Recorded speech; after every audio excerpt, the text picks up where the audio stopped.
हम chapter number 5 पढ़ने लगे हैं, लूप कंट्रोल स्ट्रक्चर। थोड़ा सा आपको रिव्यू दे दूं कि इससे पहले हमने जो स्ट्रक्चर पढ़ा था वो था डिसीजन वाले स्ट्रक्चर, इफ देन और इफ एल्स। इसके अलावा स्विच पढ़ी थी हमने। तो किसी भी प्रोग्रामिंग लैंग्वेज में, स्ट्रक्चर प्रोग्रामिंग लैंग्वेज में बहुत सारे स्ट्रक्चर्स होते हैं, जिनमें से पहले जो हमने पढ़ा था वो डिसीजन वाले स्ट्रक्चर्स पढ़े थे, इफ एल्स और स्विच, ये सारे, जिसमें कंडीशनल ऑपरेटर भी पढ़ा था। आज हम लूप कंट्रोल स्ट्रक्चर पढ़ेंगे। लूप कंट्रोल स्ट्रक्चर का मकसद ये है कि किसी भी स्टेटमेंट को, किसी प्रोग्रामिंग लैंग्वेज की एक स्टेटमेंट को या एक से ज़्यादा स्टेटमेंट्स को जब आप रिपीटेडली चलाना चाहते हैं एक से ज़्यादा बार, तो आप लूप यूज करते हैं। जब आपने डिसीजन लेना है किसी बेस पे, तो आप कौन सा स्ट्रक्चर यूज करेंगे, इफ एल्स या स्विच। लेकिन जब आपने लूप स्ट्रक्चर तब यूज करना है आपने, जब आप किसी स्टेटमेंट को प्रोग्रामिंग लैंग्वेज में रिपीटेडली चलाना चाहते हैं कि ये स्टेटमेंट या सेट ऑफ स्टेटमेंट्स ये बार बार चले, बार बार एग्जीक्यूट हो। तो इस मकसद के लिए आप लूप स्ट्रक्चर यूज करते हैं, लूप कंट्रोल स्ट्रक्चर यूज करते हैं। तो सी लैंग्वेज के अंदर जो आप पढ़ रहे हैं, सी लैंग्वेज में जो लूप्स हैं वो एक तो है फॉर लूप। जो सी लैंग्वेज में लूप के जो स्ट्रक्चर्स हैं,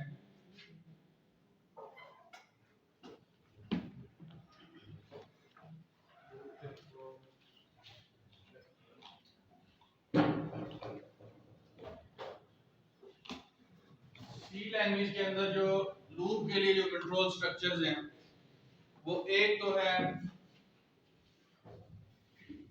फॉर लूप सी लैंग्वेज में। दूसरा जो लूप है वो है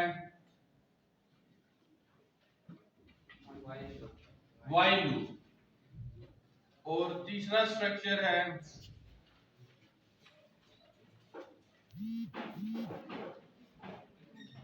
do while loop. C language में लूपिंग के लिए या किसी स्टेटमेंट को मोर देन वंस एग्जीक्यूट कराने के लिए ये तीन तरह के लूप स्ट्रक्चर्स यूज होते हैं। एक होता है फॉर लूप, एक होता है व्हाइल लूप और एक होता है डू व्हाइल लूप। ये जो दो लूप्स हैं इन्हें हम बोलते हैं कंट्रोल लूप। ये कंट्रोल लूप्स हैं। और ये फॉर लूप, इसको हम बोलते हैं काउंटर लूप। इसकी मिसाल मैं आपको एक सादा सी एक एग्जांपल में मिसाल देता हूं, आपको समझ आ जाएगी कि काउंटर लूप और कंट्रोल लूप में क्या फर्क होता है। अभी हम सिंटैक्स पे जाएंगे कि ये हमने सी में कैसे यूज करने हैं, लेकिन पहले आपको पता होना चाहिए कि ये है क्या। अच्छा, मैं आपको एक बात बताता हूँ, कॉमन एग्जांपल देता हूँ। जैसे मैं यूसुफ को कहता हूँ कि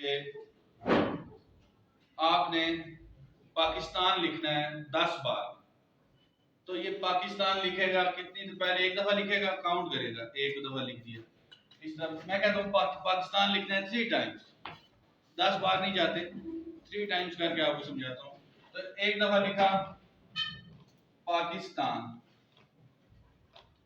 उसने काउंट किया कि एक दफा लिख लिया। फिर दोबारा लिखा पाकिस्तान, टू टाइम्स हो गया। फिर 3 दफा जब इसने लिखा, अब ये कहेगा कि सर ने 3 टाइम्स बोला था, 3 टाइम्स काउंटर पूरा हो गया, काउंट कर लिया, ये कलम रोक देगा। तो ये मिसाल है काउंटर लूप की। प्रोग्रामिंग लैंग्वेज में ऐसे लूप जिसमें आप पहले से बता देते हैं कि ये स्टेटमेंट इतनी दफा चलानी है, 3 टाइम्स, 4 टाइम्स। जैसे मैंने यूसुफ को बताया कि आपने 3 दफा पाकिस्तान लिखना है, तो इसने 3 टाइम्स पाकिस्तान लिख दिया, काउंट करके, गिन के। लेकिन बाज़ औक़ात हम चाहते हैं कि कोई स्टेटमेंट, किसी भी लैंग्वेज में कोई स्टेटमेंट उस वक्त तक चलती रहे जब तक कोई खास कंडीशन ट्रू रहती है, या उस वक्त तक चले जब तक कोई कंडीशन फॉल्स नहीं हो जाती। जैसे मैं कहता हूँ, मैं उमैर को मैं कहता हूँ आपने पाकिस्तान लिखना है उस वक्त तक जब तक शाम नहीं हो जाती, तो ये पाकिस्तान लिखता रहेगा। खैर इतना मैं जालिम हूँ नहीं कि इतनी शाम तक इसे पाकिस्तान लिखवाता रहूँ, लेकिन एक कंडीशन है। अब ये देखेगा पाकिस्तान लिखेगा, देखेगा शाम तो नहीं हुई, खिड़की की तरफ देखेगा नहीं अभी शाम नहीं हुई लिखेगा, फिर खिड़की की तरफ देखेगा फिर धूप नजर आ रही है अभी शाम नहीं हुई। ये कंडीशन जब तक शाम नहीं होगी ये लिखता रहेगा, अब चाहे 100 दफा लिखे चाहे 1000 दफा लिखे। तो ऐसे लूप्स भी हैं जो किसी खास कंडीशन के वक्त ट्रू होने तक चलते रहते हैं, जब तक कोई खास कंडीशन फॉल्स नहीं हो जाती उस वक्त तक वो चलते रहते हैं।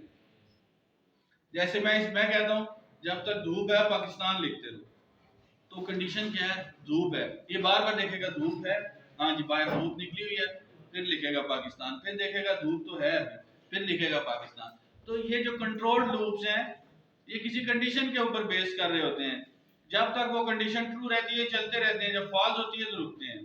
तो इस तरह के लूप्स को हम काउंटर लूप नहीं कंट्रोल लूप कहते हैं। काउंटर लूप का आपको पता होता है पहले से कि 10 दफा चलेगा, 20 दफा चलेगा, 30 दफा चलेगा, नंबर ऑफ आइट्रेशंस यानी कितनी दफा एक लूप चलेगा वो पहले से पता होती है। लेकिन जो काउंटर लूप होता है, काउंटर लूप में नंबर ऑफ आइट्रेशंस ये लूप कितनी दफा चलेगा वो पहले से मालूम नहीं होती, वो किसी कंडीशन के बेस पर है कि जब तक वो कंडीशन ट्रू है लूप चलता रहेगा, वो बार बार चलता रहेगा, बार बार रिपीट करता रहेगा उसी स्टेटमेंट या सेट ऑफ स्टेटमेंट्स को। तो मैं थोड़ा सा समराइज करता चलूं। बेसिकली लूप का मकसद ये है कि कोई एक स्टेटमेंट या सेट ऑफ स्टेटमेंट्स को रिपीटेडली एक से ज्यादा बार एकदम उसको चलाया जाए। हर प्रोग्रामिंग लैंग्वेज में लूप्स होते हैं। लूप्स का मकसद ये होता है कि किसी भी स्टेटमेंट को रिपीट कराया जाए, बार बार रिपीटेडली एग्जीक्यूट कराया जाए। तो सी लैंग्वेज के अंदर हमारे पास 3 तरह के लूप्स हैं। 3 तरह के लूप्स हैं, उनमें से दो कंट्रोल लूप्स हैं और एक जो है वो काउंटर लूप है। काउंटर और कंट्रोल लूप में आप बेसिकली फर्क मैं आपको बता दूं कि काउंटर लूप्स में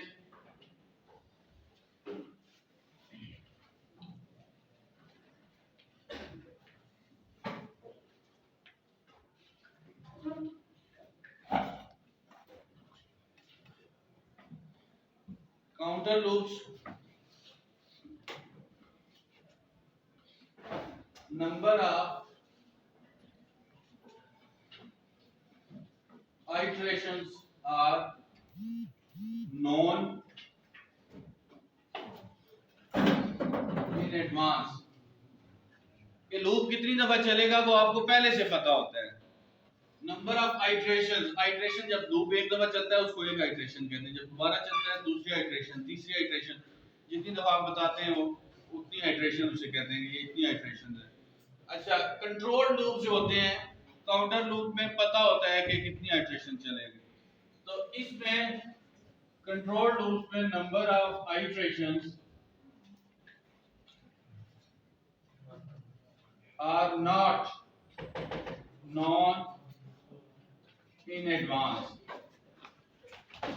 नंबर ऑफ आइट्रेशंस पहले से मालूम नहीं होती हैं आपको, ठीक है। दूसरी जो चीज है, दूसरा जो डिफरेंस है वो ये है कि ये इसमें एक काउंटर वेरिएबल यूज होता है, ठीक है। A counter variable is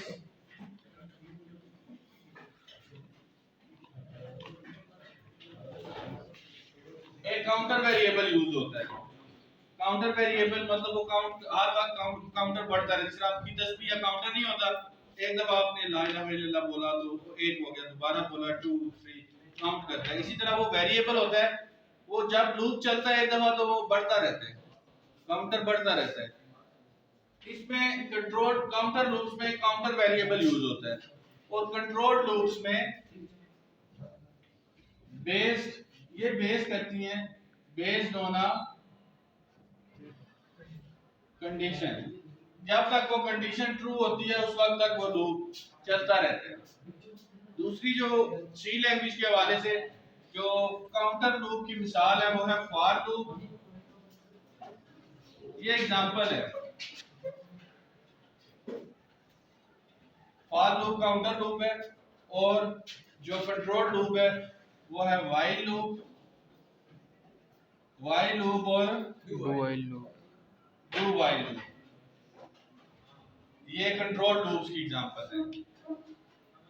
आज यही बताया है बेसिकली कि लूप्स का मकसद क्या है, थोड़ा सा समराइज कर लूं, फिर आज का लेसन खत्म करेंगे और नेक्स्ट लेसन में हम फॉर लूप का सिंटैक्स कैसे यूज करना है उसको मुकम्मल तौर पे समझेंगे। तो आज जो चीज पढ़ी है वो मैं थोड़ा समराइज कर दूं, आपके क्वेश्चंस भी आप पूछ सकते हैं अगर कोई ऐसा क्वेश्चन है तो हाथ खड़ा करके।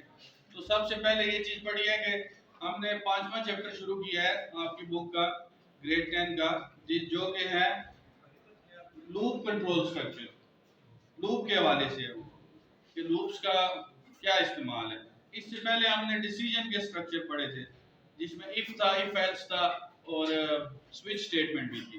तो किसी भी प्रोग्रामिंग लैंग्वेज में जो कंट्रोल स्ट्रक्चर दूसरा कंट्रोल स्ट्रक्चर है डिसीजन के अलावा, जो लूप कंट्रोल स्ट्रक्चर है, ये किसी भी स्टेटमेंट को बार बार एग्जीक्यूट कराने के काम आता है, रिपीटेडली 10 दफा 20 दफा, या किसी कंडीशन के ट्रू रहने तक बार बार रिपीट करानी हो स्टेटमेंट्स या सेट ऑफ स्टेटमेंट्स, तो हम लूप्स यूज करते हैं। हर लैंग्वेज में लूप्स होते हैं। सी लैंग्वेज में 3 तरह के लूप्स हैं, एक काउंटर लूप है और 2 कंट्रोल लूप्स हैं। काउंटर लूप जो है वो फॉर लूप है और जो कंट्रोल लूप्स हैं वो व्हाइल और डू व्हाइल लूप्स हैं। काउंटर और कंट्रोल में फर्क क्या होता है? काउंटर लूप में हमें पता होता है कि ये स्टेटमेंट हमने 10 दफा चलानी है। कंट्रोल लूप में पता नहीं होता कितनी दफा चलानी है, जब तक कंडीशन ट्रू है वो चलती रहेगी।